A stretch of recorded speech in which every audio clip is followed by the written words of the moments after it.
여러분, 오늘 제가 들려드릴 이야기는요, 한 번쯤 꼭 들어보셔야 할 이야기입니다. 살면서 이런 경험 한 번쯤은 다들 있으실 거예요. 내가 뭔가 좋은 일을 하려고 하면 꼭 옆에서 비웃는 사람이 있었던 적 말입니다. 내가 새로운 걸 배우려고 하면 그 나이에 무슨 이러는 사람. 내가 뭔가 도전하려고 하면 그게 되겠어? 하고 코웃음 치는 사람. 여러분 주변에도 분명히 있었을 겁니다. 그런 사람들 말이에요. 오늘 제가 소개해드릴 말은 지금으로부터 약 200년 전에 살았던 독일의 아주 유명한 철학자가 한 말입니다. 이름은 쇼펜하우어라는 사람인데 이 사람이 이런 말을 했어요. 지능이 낮은 자들은 자신이 이해할 수 없는 모든 고결한 것을 비웃음으로써 자신의 열등감을 위로받으려 한다. 이 말, 참 뜨끔하지 않습니까? 200년 전 사람이 한 말인데 지금 들어도 딱 맞는 말이에요. 세상이 아무리 변해도 사람 마음은 안 변하나 봅니다. 자, 이 말이 무슨 뜻인지 쉽게 풀어볼게요. 쉽게 말하면 이런 겁니다. 자기가 이해 못하는 것, 자기 수준에서 닿지 않는 것을 보면 보통 사람은 두 가지 반응 중 하나를 합니다. 하나는 아, 저건 대단하구나. 나도 배워야겠다 하고 존경하는 거고요. 다른 하나는 뭐, 저런 게 뭐가 대단해. 별거 아니야 하고 깎아내리는 겁니다. 쇼펜하우어가 말한 건 바로 두 번째 부류의 사람들 이야기예요. 여러분, 생각해보세요. 왜 사람이 남의 좋은 점을 보고 비웃을까요?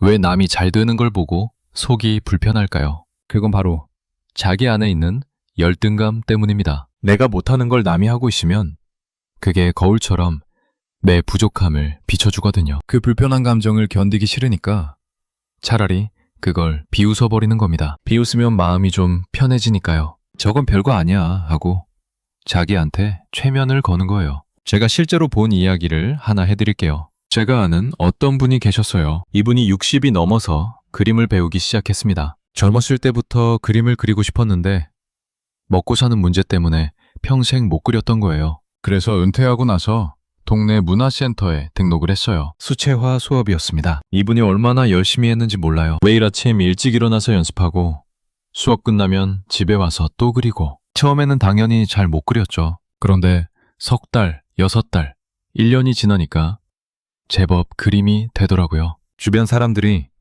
와, 진짜 잘 그리신다 하고 칭찬을 했습니다. 그런데 말이에요. 이분 친구 중에 한 사람이 있었는데 이 친구가 만날 때마다 이러는 거예요. 야, 그 나이에 무슨 그림이야? 시간 아깝게. 그거 배워서 뭐하게? 화가 될 것도 아니고 동네 문화센터에서 배우는 게 무슨 대단한 거라고. 처음에는 그냥 농담으로 하는 줄 알았대요. 그런데 만날 때마다 그러니까 나중에는 좀 상처가 되더랍니다. 그래서 이분이 저한테 물어본 적이 있어요. 왜 저 친구는 맨날 내 그림은 무시할까? 그때 제가 이 쇼펜하우어의 말을 알려드렸습니다. 그랬더니 이분이 한참을 생각하시더니 이러시더라고요. 아, 그러고 보니 그 친구는 은퇴하고 나서 하는 일이 하나도 없어. 매일 집에서 TV만 보고 아무것도 안 하고. 그러니까 나한테 그런 거구나. 맞습니다. 바로 그겁니다. 그 친구는 자기는 아무것도 안 하면서 뭔가를 열심히 하는 사람을 보니까 마음이 불편했던 겁니다. 자기도 뭔가를 해야 하는데 안 하고 있으니까 그게 부끄러웠던 거예요. 그 부끄러움을 감추려고 남이 하는 걸 깎아내린 겁니다. 별거 아니야 하고 비웃으면 자기가 아무것도 안 하는 것도 괜찮아지니까요. 이게 바로 쇼펜하우어가 말한 그 심리입니다. 여러분, 이런 일은 사실 우리 일상에서 정말 많이 일어납니다. 아주 흔한 일이에요. 예를 들어볼게요. 누군가가 건강을 위해서 아침마다 운동을 시작했다고 해봅시다. 새벽에 일어나서 공원에서 걷기를 하는 거예요. 그러면 꼭 이런 말 하는 사람이 있습니다. 에이, 그거 며칠이나 하겠어. 걷기가 무슨 운동이야. 차라리 그 시간에 잠을 더 자는 게 건강에 좋아. 이런 말 하는 사람 진짜 많지 않습니까? 그런 말 하는 사람들의 공통점이 뭔지 아세요? 자기는 운동을 안 합니다. 자기는 건강 관리를 안 해요. 그러면서 남이 하는 건 비웃는 거예요. 왜냐하면 남이 운동하는 걸 보면 자기도 해야 할 것 같으니까요. 그런데 하기는 싫고. 그러니까 차라리 그거 소용없어 하고 깎아내리는 게 편한 겁니다. 또 이런 경우도 있어요. 나이가 좀 있는데 새로운 공부를 시작하는 분들 계시잖아요. 요즘은 60대, 70대에도 대학에 다시 가시는 분들이 있습니다. 정말 대단한 일이죠. 그런데 이런 분들한테도 꼭 비웃는 사람이 있어요. 그 나이에 대학은 무슨 대학이야? 졸업해봐야 취직할 것도 아닌데 돈이 남아도 나보다. 이런 말들이요. 이런 말 하는 사람들은 왜 그럴까요? 자기는 배움에 대한 열정이 없으니까, 남이 배우는 걸 이해를 못하는 겁니다. 자기한테는 그런 용기가 없으니까 용기 있는 사람을 보면 불편한 거예요. 그래서 비웃는 겁니다. 비웃으면 자기가 안 하는 게 정당화되니까요. 쇼펜하우어는 이런 인간의 심리를 정확하게 꿰뚫어 본 사람입니다. 200년 전 사람인데 사람 마음을 이렇게 정확하게 읽었다는 게 놀랍지 않습니까? 사실 쇼펜하우어 자신도 살면서 이런 일을 많이 겪었습니다. 이 사람이 얼마나 천재적인 사람이었는지 아세요?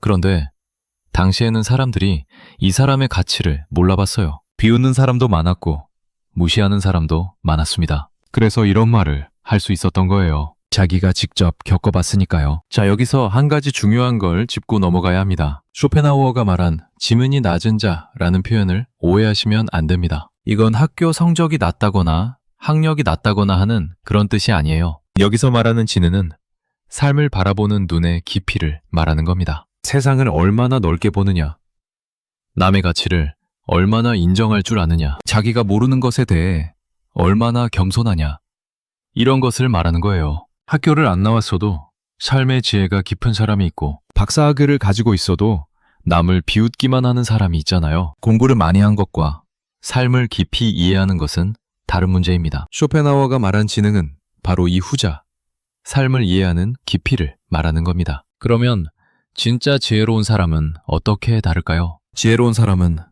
자기가 이해 못하는 걸 만나면 비웃지 않습니다. 대신 저건 내가 아직 모르는 영역이구나 하고 겸손해져요. 혹시 배울 게 있나 살펴봅니다. 자기와 다른 것을 만나면 틀렸다고 하지 않고 다르다고 받아들입니다. 이게 진짜 지혜입니다. 반면에 지혜가 부족한 사람은 자기가 이해 못하는 것을 만나면 바로 저건 쓸모없어, 저건 의미 없어, 저건 바보 같은 짓이야 하고 판단을 내려버립니다. 왜요?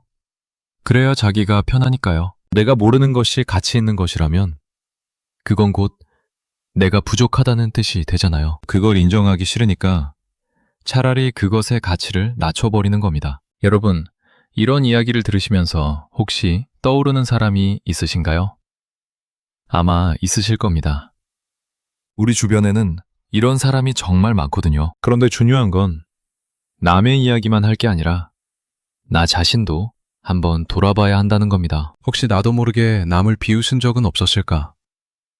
혹시 나도 내가 이해 못하는 것을 깎아내린 적은 없었을까? 솔직히 말씀드리면 이건 누구나 한 번쯤은 경험하는 일입니다. 완벽한 사람은 없으니까요. 중요한 건 그걸 알아차리는 겁니다. 내가 지금 저 사람을 비웃고 있구나. 왜 그럴까?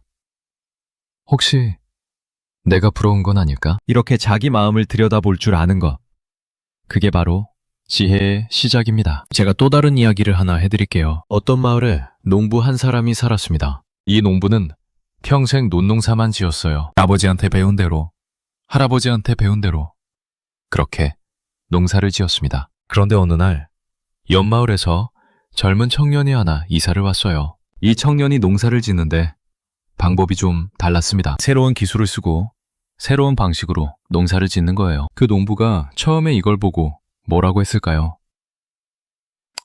저런 식으로 하면 농사가 되겠어? 옛날부터 해오던 방식이 있는데 괜히 새로운 거 한다고 설치는 거야. 이렇게 비웃었습니다. 마을 사람들한테도 돌아다니면서 저 청년 농사 망할 거야 하고 말하고 다녔어요. 그런데 결과가 어떻게 됐을까요? 그 청년의 농사가 대박이 난 겁니다. 수확량이 기존 방식의 2배가 넘었어요. 품질도 더 좋았고요. 그때 그 농부의 표정이 어땠을까요? 처음에는 믿기 싫었겠죠. 그 다음에는 부끄러웠을 겁니다. 그리고 나서 어떤 사람은 여기서 깨달음을 얻습니다. 내가 잘못 생각했구나. 나도 저 방법을 배워야겠다. 이런 사람은 성장하는 사람이에요. 그런데 어떤 사람은 여기서도 변하지 않습니다. 저건 운이 좋았던 거야. 올해만 그런 거지. 내년에는 안 될 거야. 이렇게 끝까지 인정을 안 해요. 왜요? 인정하면 자기가 틀렸다는 걸 받아들여야 하니까요. 자기가 평생 해온 방식이 최선이 아니었다는 걸 인정해야 하니까요. 그게 너무 힘든 겁니다. 여러분, 이런 심리가 바로 쇼펜하우어가 말한 것입니다. 자기가 이해할 수 없는 것, 자기 경험 밖에 있는 것을 만나면 그걸 인정하기보다 비웃어버리는 게 쉽거든요. 그게 자존심을 지키는 가장 간단한 방법이니까요. 하지만 그건 진짜 자존심이 아닙니다. 그건 가짜 자존심이에요. 진짜 자존심은 자기 부족함을 인정하고도 당당한 것입니다. 자, 이제 조금 다른 각도에서 이야기를 해볼게요. 비웃음에 대해서요. 비웃음이라는 것은 참 무서운 겁니다. 칼로 베는 것보다 더 아플 수 있어요. 왜냐하면 비웃음은 상대방의 존재 자체를 부정하는 행위거든요. 누군가를 비웃는다는 건 너는 가치 없어, 네가 하는 건 의미 없어 하고 말하는 것과 같습니다. 그래서 옛날부터 현인들은 비웃음에 대해 많이 경계했어요. 공자도 그랬고 부처도 그랬고 예수도 그랬습니다. 남을 비웃지 말라. 이건 동서양 모든 현인들이 공통으로 한 말이에요. 왜 그럴까요? 비웃음은 결국 자기 자신을 가두는 감옥이 되기 때문입니다. 생각해보세요. 남을 비웃는 사람은 새로운 것을 배울 수 있을까요? 없습니다. 왜냐하면 새로운 건 다 비웃어버리니까요. 남을 비웃는 사람은 좋은 인간관계를 맺을 수 있을까요? 어렵습니다. 왜냐하면 누가 맨날 비웃는 사람 옆에 있고 싶겠어요. 남을 비웃는 사람은 성장할 수 있을까요?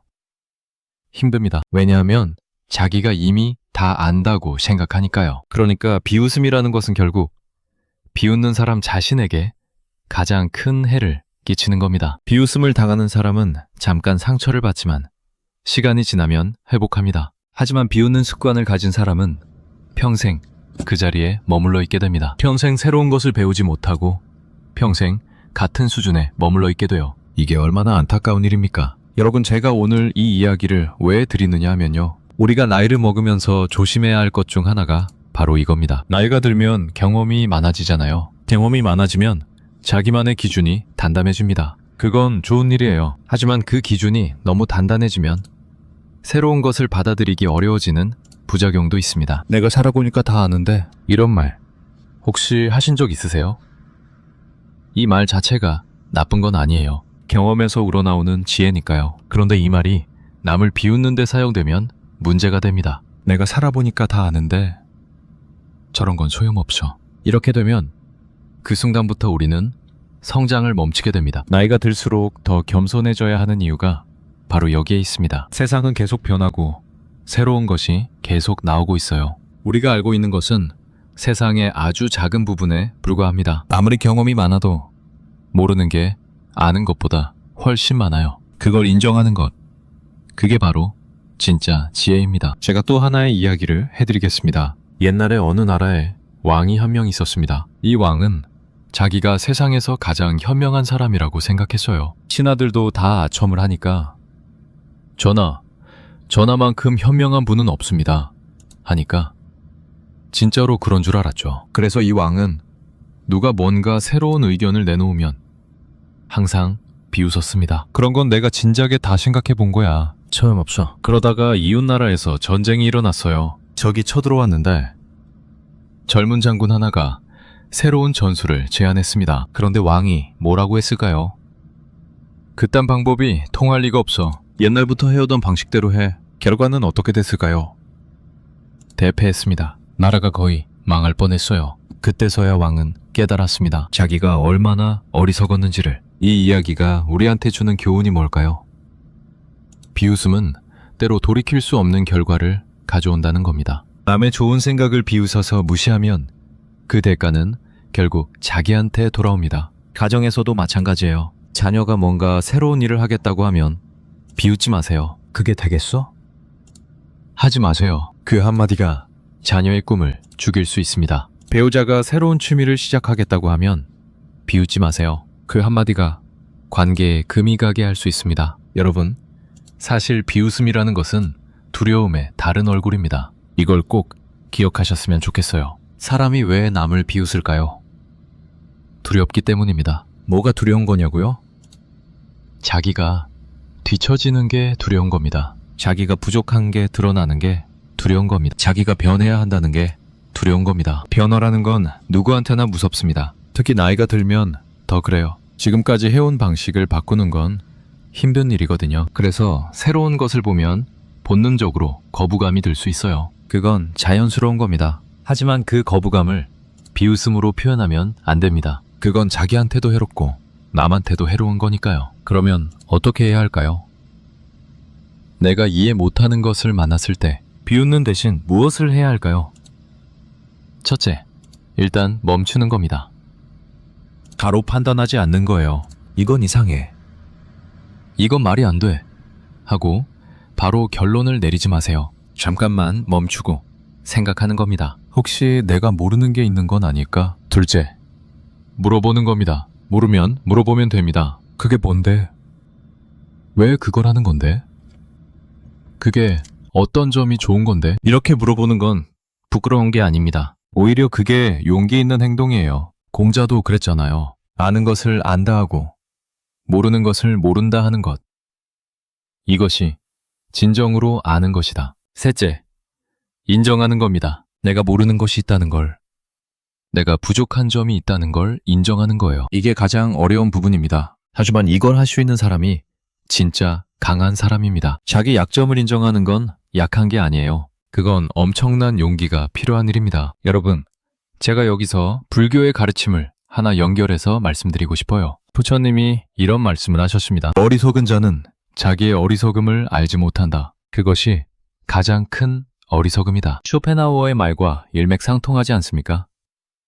자기가 모른다는 것을 모르는 것, 자기가 부족하다는 것을 모르는 것, 그게 가장 큰 문제라는 거예요. 불교에서는 이걸 무명이라고 합니다. 무명, 즉 밝지 못한 상태, 어둠 속에 있는 상태를 말해요. 밝은 빛이 들어오면 눈이 부시잖아요. 그래서 눈을 감아버리죠. 마찬가지로 자기가 모르는 고결한 것을 만나면 그 빛이 눈부시니까 비웃음으로 눈을 감아버리는 겁니다. 빛을 못 본 척 하는 거예요. 하지만 눈을 감는다고 빛이 사라지나요? 아닙니다. 빛은 그대로 있어요. 다만 내가 못 보는 것뿐이죠. 마찬가지로 남의 좋은 점을 비웃는다고 그 좋은 점이 사라지나요? 아닙니다. 그건 그대로 좋은 거예요. 다만 내가 인정 안 하는 것뿐이죠. 결국 손해보는 건 누구예요? 비웃는 사람 자신입니다. 자, 여기서 또 한 가지 생각해 볼 게 있습니다. 쇼펜하우어가 말한 고결한 것이란 무엇일까요? 고결하다는 건 뭘까요? 간단히 말하면 쉽게 할 수 없는 것, 아무나 할 수 없는 것, 높은 수준의 것을 말합니다. 예를 들어 볼게요. 남을 위해 자기를 희생하는 것. 이건 고결한 겁니다. 그런데 이것을 이해 못하는 사람이 있어요. 왜 남을 위해 손해를 봐? 바보 아니야? 이렇게 생각하는 사람. 이 사람은 자기 이익만 생각하는 사람이니까 남을 위한 희생이라는 개념 자체를 이해를 못하는 거예요. 그래서 비웃는 겁니다. 저 사람 바보야. 왜 저런 짓을 해? 정직하게 사는 것도 고결한 겁니다. 속이면 더 이득을 볼 수 있는데 그래도 정직하게 사는 것. 이것도 어떤 사람들은 이해를 못해요. 세상에 정직하게 살면 바보지. 다 속이고 사는 건데. 이렇게 생각하는 사람에게는 정직한 사람이 우스워 보이는 거예요. 하지만 누가 진짜 우스운 건지 시간이 지나면 알게 됩니다. 용서하는 것도 고결한 겁니다. 남이 나한테 잘못했는데 그걸 용서하는 것. 이건 정말 어려운 일이에요. 그런데 어떤 사람들은 이걸 비웃습니다. 왜 용서해? 복수해야지. 만만하게 보이니까 당하는 거야. 이런 사람은 용서의 위대함을 모르는 겁니다. 용서가 얼마나 큰 힘인지, 용서가 자기 마음을 얼마나 자유롭게 해주는지 모르는 거예요. 이렇게 보면 비웃음이라는 것은 결국 자기 그릇의 크기를 보여주는 것입니다. 그릇이 작은 사람은 큰 것을 담을 수 없어요. 큰 것을 보면 이해를 못하고 이해를 못하니까 비웃는 겁니다. 반대로 그릇이 큰 사람은 작은 것도 소중히 여기고 모르는 것도 겸손히 배우려 합니다. 여러분은 어떤 그릇의 사람이 되고 싶으세요? 제가 이쯤에서 실제 생활에서 흔히 볼 수 있는 예를 몇 가지 더 들어볼게요. 요즘 세상이 많이 변했잖아요. 스마트폰이 나오고 인터넷이 발달하고 세상이 완전히 달라졌습니다. 이런 변화 속에서 적응하려고 노력하는 어르신들이 많이 계세요. 스마트폰 배우려고 자녀한테 물어보고 키오스크 사용법을 익히려고 애쓰고 유튜브 보는 법을 배우려고 하고 정말 대단한 분들이십니다. 그런데 이런 분들한테 비웃음을 던지는 사람들이 있어요. 할머니가 무슨 스마트폰이야. 어르신은 그냥 칸하게 쉬세요. 그런 건 젊은 사람들이나 하는 거예요. 이런 말들이요. 이런 말 하는 사람들 쇼펜하우어가 말한 그 부류의 사람들입니다. 새로운 것에 도전하는 사람의 용기를 이해 못하는 거예요. 나이가 많든 적든 새로운 것을 배우려는 자세는 존경받아 마땅합니다. 60이 넘어서 컴퓨터를 배우는 것, 70이 넘어서 외국어를 배우는 것, 80이 넘어서 글쓰기를 배우는 것. 이 모든 것이 고결한 겁니다. 왜냐하면 쉽지 않은 일이거든요. 쉽지 않은 일을 하는 사람은 비웃음이 아니라 응원을 받아야 합니다. 여러분, 제가 하나 더 말씀드리고 싶은 게 있어요. 비웃음을 받았을 때 어떻게 해야 하느냐는 것입니다. 누군가가 나를 비웃을 때 우리는 어떻게 대처해야 할까요? 이것도 쇼펜하우어의 이 명언에서 답을 찾을 수 있습니다. 쇼펜하우어의 말을 다시 한번 생각해 보세요. 지능이 낮은 자들은 자신이 이해할 수 없는 모든 고결한 것을 비웃음으로써 자신의 열등감을 위로받으려 한다. 이 말을 뒤집어서 생각하면 이렇게 됩니다. 누군가가 나를 비웃는다면 그건 내가 그 사람보다 나은 무언가를 하고 있다는 증거일 수 있다는 겁니다. 물론 모든 비웃음이 다 그런 건 아니에요. 때로는 진짜로 내가 잘못하고 있어서 지적하는 것일 수도 있고, 때로는 선의의 조언일 수도 있습니다. 하지만 내가 올바른 일을 하고 있는데 누군가가 비웃는다면 그건 그 사람의 문제이지 내 문제가 아닙니다. 그걸 알면 마음이 한결 편해져요. 예수님도 비슷한 말씀을 하셨어요. 의를 위하여 박해를 받는 자는 복이 있나니. 올바른 일을 하는데 놀림을 받는다면 오히려 그게 내가 잘하고 있다는 신호일 수 있다는 거예요. 그러니까 비웃음을 두려워하지 마세요. 비웃음에 흔들리지 마세요. 내가 옳다고 믿는 것을 하세요. 자, 여기서 제가 아주 중요한 이야기를 하나 더 해드릴게요. 인생에서 가장 후회되는 것이 뭔지 아세요?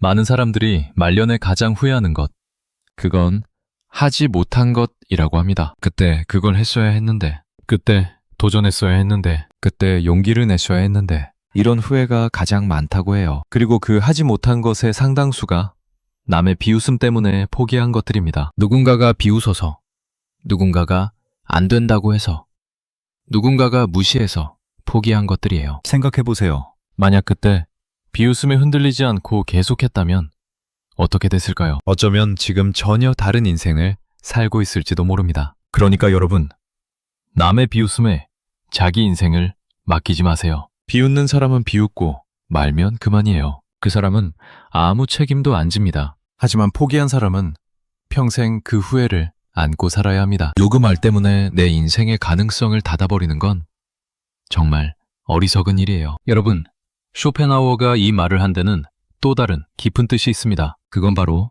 열등감에 대한 이야기입니다. 열등감이라는 것은 참 무서운 감정이에요. 누구나 다 가지고 있는 감정인데 이걸 어떻게 다루느냐에 따라 인생이 완전히 달라집니다. 건강한 열등감은 좋은 겁니다. 저 사람이 나보다 잘하네. 나도 노력해야겠다. 이런 열등감은 동기부여가 됩니다. 성장의 원동력이 되죠. 그런데 불건강한 열등감은 해롭습니다. 저 사람이 나보다 잘하네. 저 사람이 밉다. 저 사람이 잘 안 됐으면 좋겠다. 이런 열등감은 자기를 갉아먹습니다. 쇼펜하우어가 말한 것은 바로 이 불건강한 열등감입니다. 자기 열등감을 성장의 원동력으로 쓰지 못하고 남을 비웃음으로써 위로를 받으려는 것. 이건 마치 약을 먹는 것과 같아요. 비웃는 순간은 잠깐 기분이 좋아져요. 나보다 못한 거야. 저건 별거 아니야. 하고 자기 위안이 되니까요. 하지만 그 효과는 금방 사라집니다. 그리고 또 다른 비웃을 거리를 찾아야 해요. 이게 반복되면 습관이 되고, 습관이 되면 성격이 되고, 성격이 되면 운명이 됩니다. 항상 남을 비웃는 사람, 항상 남을 깎아내리는 사람, 항상 남의 성공을 시기하는 사람, 이런 사람의 말년이 어떨까요? 외로울 겁니다. 왜냐하면 누구도 그런 사람 곁에 있고 싶어 하지 않으니까요. 반대로 항상 남을 격려하는 사람, 항상 남의 좋은 점을 인정하는 사람, 항상 배우려는 자세를 가진 사람, 이런 사람의 말년은 어떨까요? 사람들이 모여들 겁니다. 함께 있으면 기분이 좋으니까요. 여러분, 여기서 한 가지 재미있는 실험 이야기를 해드릴게요. 심리학에서 유명한 실험 중에 이런 게 있습니다. 사람들에게 두 가지 선택지를 줬어요. 하나는 자기가 100만 원을 받는 것, 다른 하나는 자기가 50만 원을 받고 옆 사람도 50만 원을 받는 것. 어떤 걸 선택할까요? 합리적으로 생각하면 당연히 첫 번째를 선택해야 합니다. 100만 원이 50만 원보다 많으니까요. 그런데 놀라운 결과가 나왔어요. 많은 사람들이 세 번째 선택지, 즉 자기가 50만 원을 받는 대신 옆 사람은 아무것도 못 받는 것을 더 선호했다는 겁니다. 자기가 더 적게 받더라도 남보다 더 많이 받고 싶어 했던 거예요. 이게 인간의 심리입니다. 절대적인 이익보다 남과 비교한 상대적인 위치가 더 중요하게 느껴지는 거예요. 이런 심리가 바로 비웃음의 근원입니다. 남이 잘 되면 상대적으로 내가 못한 것 같은 기분이 드니까 남이 잘 안 되기를 바라는 거예요. 남이 좋은 일을 하면 그게 나를 초라하게 만드는 것 같으니까 그 좋은 일을 깎아내리는 거예요. 하지만 진짜 지혜로운 사람은 이런 비교의 함정에 빠지지 않습니다. 남이 잘 되면 축하해 할 줄 알고 남이 좋은 일을 하면 대단하다 할 줄 아는 사람, 자기 부족함을 인정하면서도 초라해하지 않는 사람, 이런 사람이 진짜 행복한 사람입니다. 여러분, 이제 이야기를 좀 더 넓혀볼게요. 쇼펜하우어의 이 말은 개인의 관계에만 적용되는 게 아닙니다. 사회 전체에도 적용됩니다. 역사를 보면 새로운 생각을 가진 사람들이 항상 비웃음을 받았어요. 지구가 둥글다고 말한 사람, 비웃음을 받았습니다. 하늘을 나는 기계를 만들겠다고 한 사람, 미친 사람 취급을 받았습니다. 전화라는 걸 발명하겠다고 한 사람, 그런 게 왜 필요해? 하고 무시를 당했습니다. 인터넷이 세상을 바꿀 거라고 한 사람, 그게 뭔 쓸모가 있어? 하고 비웃음을 받았습니다. 그런데 결과가 어떻게 됐나요?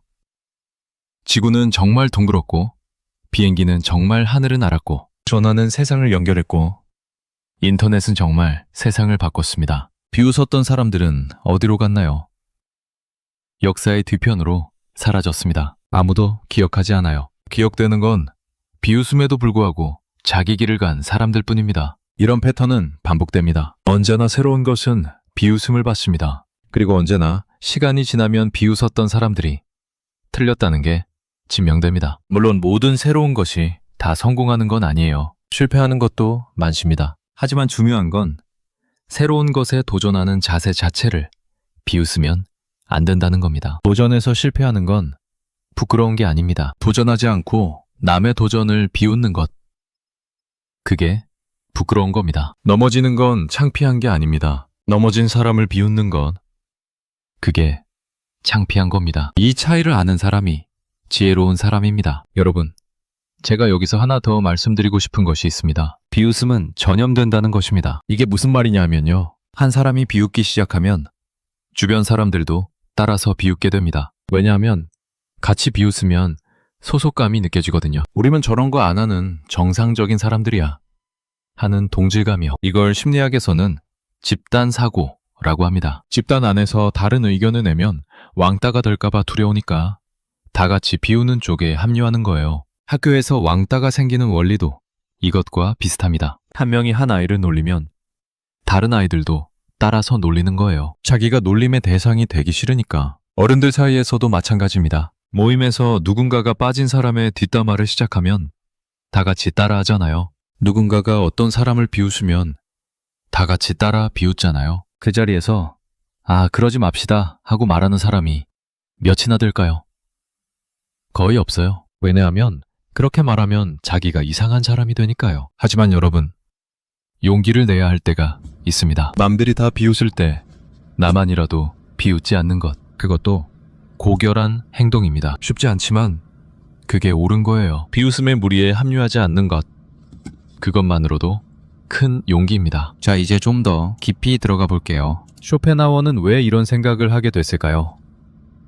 이 사람의 인생을 좀 살펴보면 이해가 됩니다. 쇼펜하우어는 1788년에 태어나서 1860년에 세상을 떠났습니다. 독일 사람이에요. 이 사람은 어릴 때부터 아주 뛰어난 머리를 가지고 있었습니다. 그런데 인생이 순탄하지만은 않았어요. 아버지는 쇼펜하우어가 17살 때 세상을 떠났고 어머니와의 관계도 좋지 않았습니다. 어머니는 유명한 소설가였는데 아들의 철학을 이해하지 못했어요. 오히려 아들의 글을 비웃기까지 했다고 합니다. 자기 어머니한테도 비웃음을 당한 거예요. 이게 얼마나 아팠겠습니까? 쇼펜하우어가 대학에서 강의를 할 때도 비웃음을 받았습니다. 당시 독일 철학계의 최고 스타는 헤겔이라는 사람이었는데 쇼펜하우어는 헤겔의 철학을 비판했어요. 그랬더니 학계 전체가 쇼펜하우어를 무시했습니다. 강의실에 학생이 한 명도 안 오는 날도 있었다고 해요. 생각해보세요. 교수가 강의실에 갔는데 아무도 안 온 거예요. 그 허탈함이 얼마나 컸겠어요. 하지만 쇼펜하우어는 포기하지 않았습니다. 자기가 옳다고 믿는 것을 계속 연구하고 계속 글을 썼어요. 그리고 결국 세월이 지나면서 사람들이 하나둘 쇼펜하우어의 가치를 알아보기 시작했습니다. 말년에는 큰 명성을 얻었고 지금은 서양 철학사에서 가장 중요한 인물 중 한 사람으로 평가받고 있습니다. 반면에 그를 비웃었던 사람들은 어떻게 됐을까요?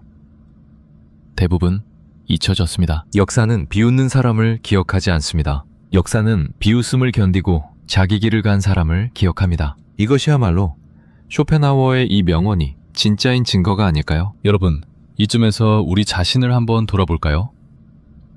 나는 지금 어떤 사람일까?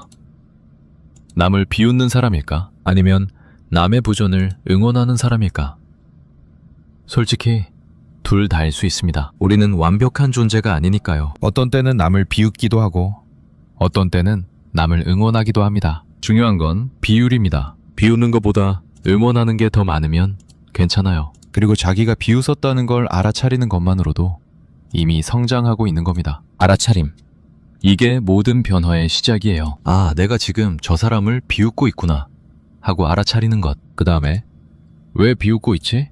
하고 자문하는 것. 그러면 답이 보입니다. 대부분은 부러움이에요. 질투예요. 열등감이에요. 그걸 알면 그 다음은 쉽습니다. 비웃음 대신 다른 반응을 선택하면 되니까요. 부럽다 하고 솔직하게 인정하면 돼요. 나도 저렇게 하고 싶다 하고 동기부여로 바꾸면 돼요. 이게 건강한 방식입니다. 자, 여기서 좀 더 실질적인 이야기를 해볼게요. 우리 일상에서 비웃음 대신 할 수 있는 것들이 뭐가 있을까요? 첫째, 칭찬하기입니다. 남이 좋은 일을 하면 잘한다 한마디 해주세요. 그 한마디가 상대방한테는 엄청난 힘이 됩니다. 그리고 놀라운 건 칭찬하면 자기 기분도 좋아진다는 거예요. 비웃으면 잠깐 기분이 좋아지지만 칭찬하면 오래 기분이 좋습니다. 둘째, 질문하기입니다. 내가 이해 못하는 걸 만나면 비웃는 대신 물어보세요. 그게 뭐야?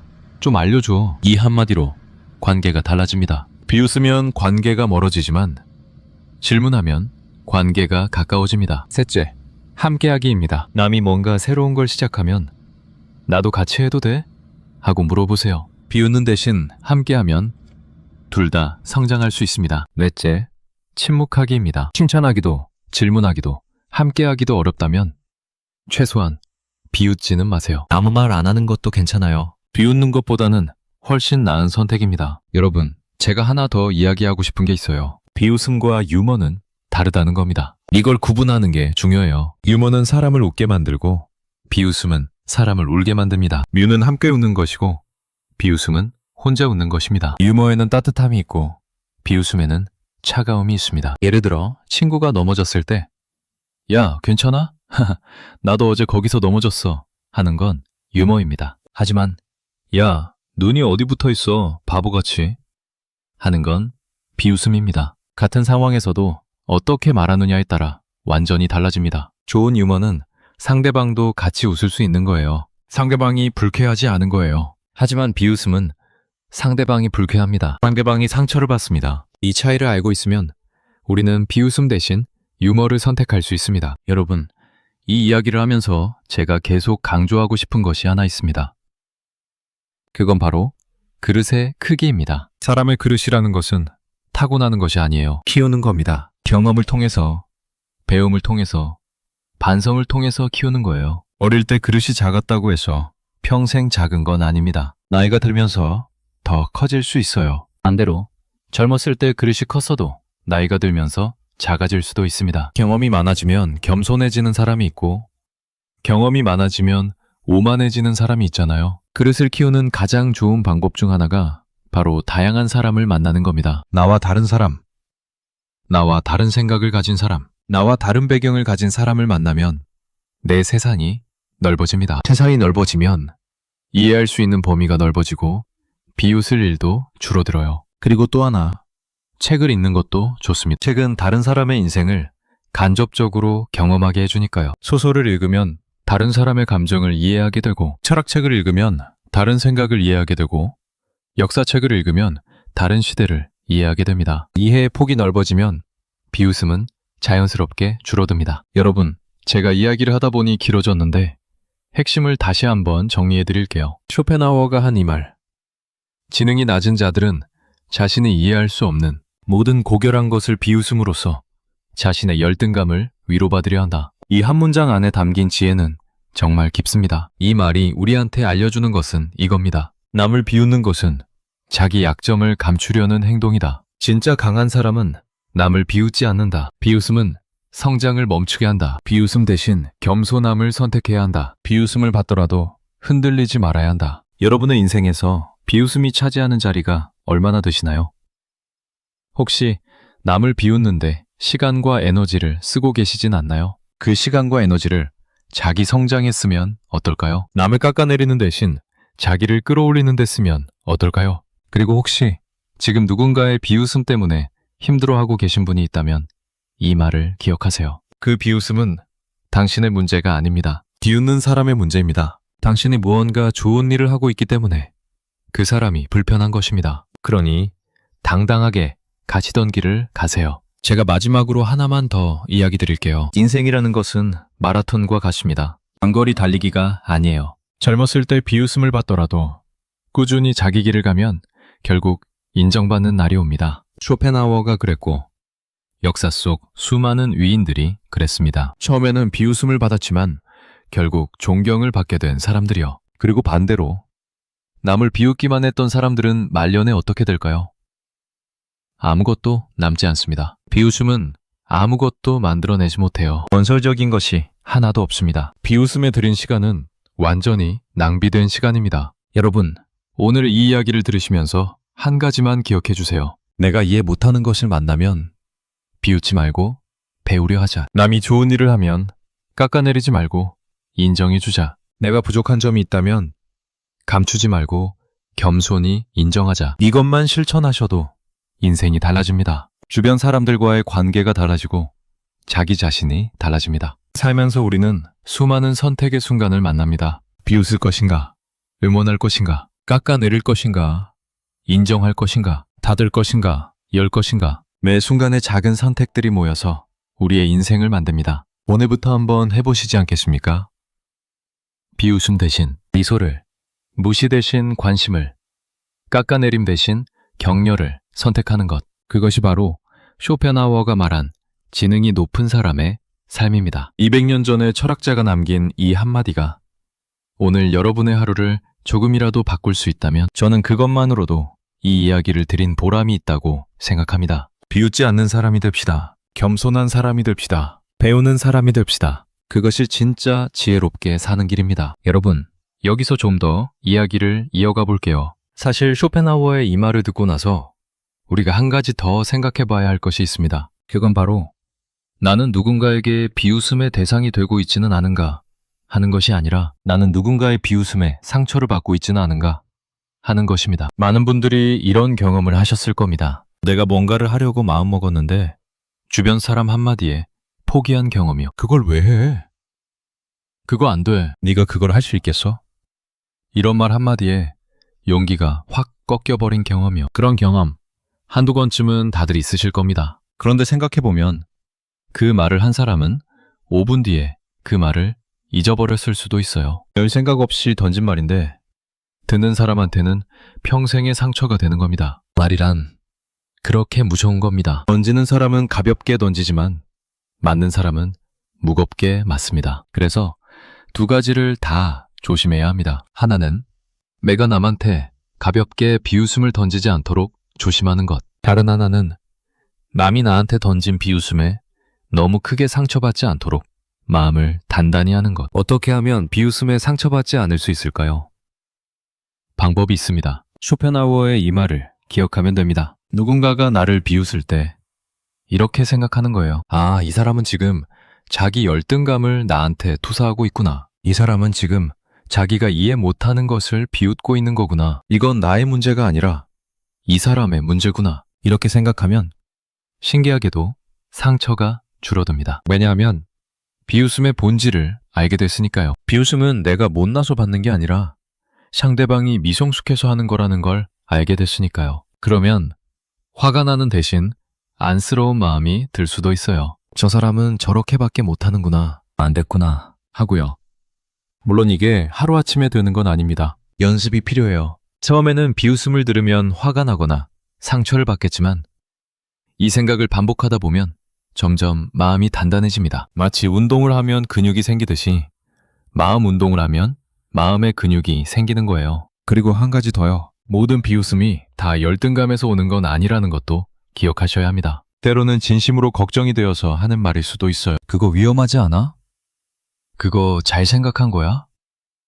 이런 말은 비웃음이 아니라 걱정이에요. 이걸 구분할 줄 알아야 합니다. 비웃음과 걱정을 구분하는 방법은 간단합니다. 그 말 뒤에 따뜻함이 있느냐, 차가움이 있느냐를 느껴보면 돼요. 네가 걱정돼서 하는 말인데 좀 더 생각해봐. 하는 건 걱정이에요. 그거 해봤자 소용없어. 하는 건 비웃음이에요. 걱정에는 감사하고 비웃음에는 흔들리지 않으면 됩니다. 여러분, 제가 또 하나 재미있는 이야기를 해드릴게요. 대나무라는 나무 아시죠? 대나무는 처음 4년 동안 땅 위로 거의 자라지 않습니다. 겨우 몇 센티미터 자랄 뿐이에요. 그동안 무엇을 하느냐면 땅 속에서 뿌리를 내리는 겁니다. 아주 넓고 아주 깊게 뿌리를 내립니다. 그리고 5년째가 되면 놀라운 일이 벌어집니다. 불과 6주 만에 30m 이상을 자랍니다. 하루에 1m 가까이 자라는 거예요. 왜 이렇게 빠르게 자랄 수 있을까요? 4년 동안 보이지 않는 곳에서 튼튼한 뿌리를 내렸기 때문입니다. 만약 누군가가 대나무를 보고 처음 4년 동안 이렇게 말했다면 어떨까요?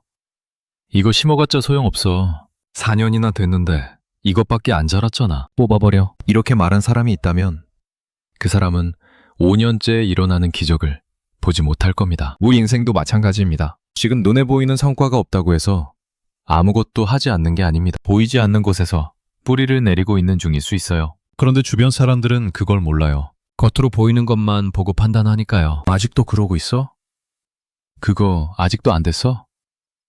이런 말들이 바로 비웃음입니다. 하지만 여러분, 대나무를 믿으세요. 자기 자신을 믿으세요. 지금 보이지 않는다고 해서 성장하지 않는 게 아닙니다. 뿌리를 내리고 있는 겁니다. 때가 되면 폭발적으로 자랄 겁니다. 그때까지 비웃음에 흔들리지 마세요. 여러분, 쇼펜하우어의 이 명언을 통해 우리가 배울 수 있는 것을 한번 정리해 보겠습니다. 하나, 남을 비웃는 것은 자기 열등감의 표현이다. 진짜 강한 사람은 남을 비웃지 않는다. 둘, 이해 못하는 것을 만나면 비웃기보다 겸손히 배우려는 자세를 가져야 한다. 셋, 비웃음을 받더라도 흔들리지 말아야 한다. 그것은 비웃는 사람의 문제이지 비웃음을 받는 사람의 문제가 아니다. 넷, 비웃음 대신 칭찬, 질문, 격려를 선택하면 인간관계가 훨씬 좋아진다. 다섯, 나이가 들수록 더 겸손해져야 한다. 경험이 많을수록 자기가 모르는 게 많다는 것을 인정해야 한다.